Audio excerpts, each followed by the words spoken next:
Un trou sous votre cabanon? Voici quoi faire. Si vous avez découvert un trou sous votre cabanon, votre galerie ou votre remise, votre premier réflexe est peut-être de vouloir le boucher immédiatement. Pourtant, c'est souvent la pire chose à faire. Dans cette vidéo, je vais vous expliquer pourquoi certains animaux choisissent de s'installer sous les structures, quelles erreurs éviter et surtout, comment régler le problème de façon durable. Pour plusieurs espèces, un cabanon représente un abri presque parfait. Sous la structure, les animaux trouvent un endroit sec, à l'abri du vent, des intempéries et de plusieurs prédateurs. C'est aussi un environnement calme où ils peuvent se reposer, mettre bas et élever leurs petits. Au Québec, les marmottes ne sont probablement les animaux les plus souvent associés à ce type d'installation. Mais elles ne sont pas les seules. Les moufettes, les ratons laveurs, les opossums et parfois même certains lapins peuvent également profiter de ces endroits lorsqu'une ouverture est disponible. Il est également important de rappeler que la plupart des animaux sauvages ne cherchent pas à entrer en conflit avec les humains. Dans la majorité des cas, ils cherchent simplement un endroit sécuritaire et préfèrent nous éviter. Cependant, lorsqu'un animal occupe une structure résidentielle,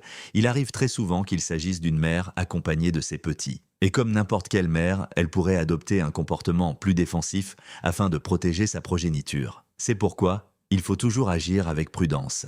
Et si vous avez le moindre doute concernant votre sécurité, n'hésitez pas à faire appel à des professionnels. Lorsqu'un propriétaire découvre un trou sous son cabanon, il commet souvent l'une de ces 3 erreurs. La première consiste à fermer le trou immédiatement. Si un animal se trouve encore sous la structure, il pourrait rester emprisonné ou tenter de creuser une nouvelle sortie. La deuxième erreur est de supposer que le terrier est vide sans effectuer de vérification. Même si vous ne voyez aucun animal, cela ne signifie pas nécessairement qu'il n'y en a plus. La troisième erreur, particulièrement au printemps, est de séparer involontairement une mère de ses petits. Dans certains cas, les jeunes peuvent demeurer cachés sous la structure pendant que la mère est simplement partie chercher de la nourriture. Avant toute intervention, il est donc important de déterminer si l'endroit est toujours occupé. Observez d'abord la terre autour de l'entrée. Une terre fraîchement déplacée peut indiquer une activité récente. Recherchez également des empreintes ou des poils à proximité du trou. Une caméra de surveillance placée devant l'entrée peut aussi permettre de confirmer rapidement la présence d'un animal.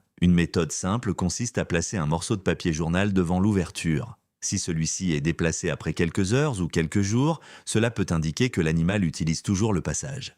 Mais la méthode la plus efficace consiste souvent à accéder directement sous le cabanon. Dans la majorité des cas, les planchers sont construits en panneaux de contreplaqué vissés. Il est donc généralement possible de vider une partie du cabanon, de retirer quelques vis et de soulever certaines sections du plancher. Cela permet de voir directement ce qui se trouve sous la structure. Vous pourrez ainsi confirmer la présence d'un animal, repérer un terrier actif ou vous assurer qu'aucun jeune ne s'y trouve encore. Une fois que vous avez confirmé que l'espace est vide, vous pouvez passer à l'étape la plus importante, empêcher le retour des animaux. Lorsque vient le temps de sécuriser définitivement un cabanon, le choix du grillage est extrêmement important. Une simple clôture à poules ne fera généralement pas le travail. Si vous souhaitez effectuer les travaux vous-même, prenez le temps de consulter votre quincaillerie afin de choisir un grillage métallique suffisamment solide pour résister aux animaux sauvages, mais assez malléable pour être plié. La méthode la plus efficace consiste à installer le grillage tout autour du cabanon et à le prolonger dans le sol.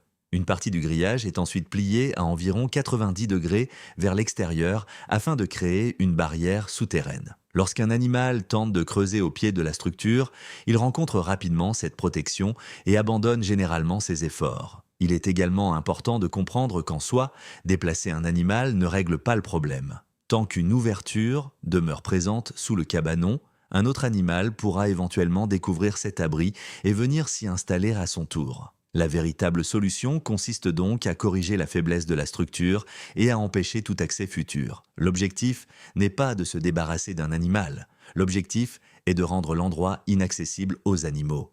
Bien entendu, ce type d'intervention n'est pas à la portée de tous.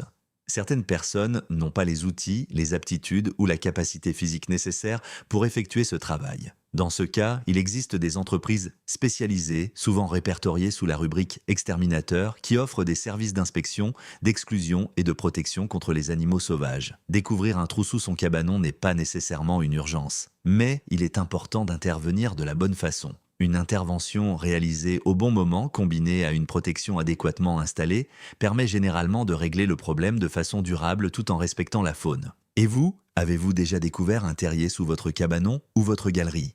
N'hésitez pas à partager votre expérience dans les commentaires. À bientôt sur Faune Urbaine Québec.